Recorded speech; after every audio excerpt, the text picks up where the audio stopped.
Good morning मंडळी. तर जेव्हापासून प्रिशूला सायकल घेतली आहे तेव्हापासून माझ्या दिवसाची सुरुवात अशीच काहीशी होती आहे. फिरून आले, पटापट आवरलं. काल श्रीखंड केलं होतं ते थोडंसं उरलं, सो मी ते जेवण केलं कारण मला शॉपला जायचं आहे.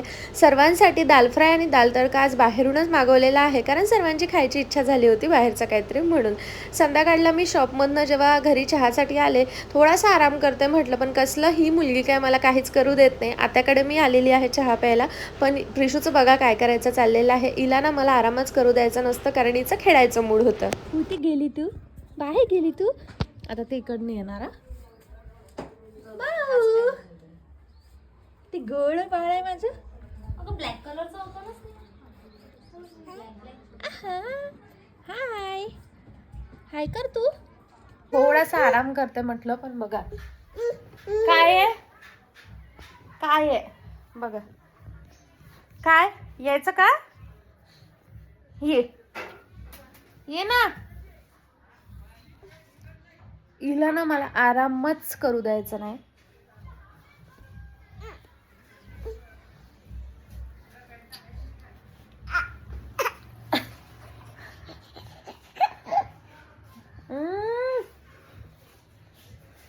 ऋषू मम्मा मला झोपून दे ना, मला झोपून दे.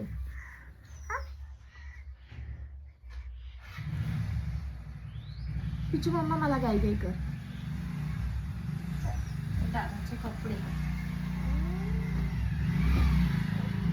मम्मा मला गाई गाई कर.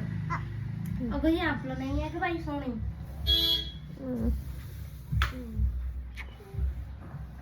प्रिशूसोबत धमाल घालून परत शॉपला आले. रात्रीला घरी जाताना मस्त इथे पाणीपुरी खाती आहे कारण पार्थ मला घ्यायला आलेला होता.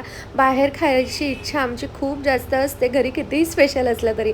आज घरी मस्तपैकी गरमागरम उत्तप्पा होता, तो खाल्ला. त्यानंतर प्रिशूसाठी ओट्स करायला घेते. म्हटलं बाळाला थोडंसं डिफरंट टेस्टसुद्धा द्यावी. मस्तपैकी कांदा टोमॅटो वगैरे टाकून तिच्यासाठी इथे ओट्स केलेले आहेत जे तिने खूप आवडीने खाल्ले. आता छोटी कढई घासण्यामध्ये आहे, जे मला थंडीमध्ये अजिबात पाण्यात हात घालायची इच्छा नाही, त्यामुळे मोठ्या कढईमध्येच करते. चला मिनी ब्लॉगला इथेच एंड करते. बाय.